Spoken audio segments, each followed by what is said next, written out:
আমি আজকে বেগুন পোড়া রেসিপি দেখাবো। জানি সবাই জানে, তবু আমি দেখাচ্ছি। দুটো বেগুন আমি ভালো করে পুড়িয়ে নিয়েছি গ্যাসে, আর দুটো টমেটোও পুড়িয়ে নিয়েছি। এবার আমি বেগুনটা টমেটোটা প্রথমে ছাড়িয়ে নিয়েছি।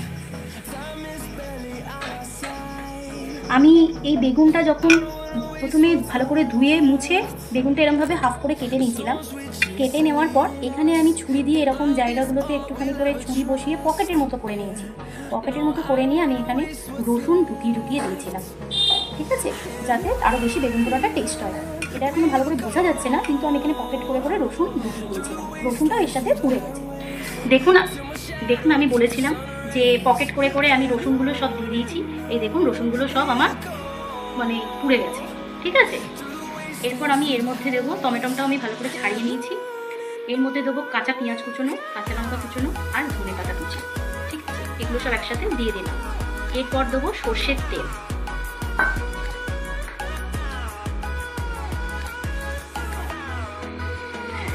এরপর দেবো নুন,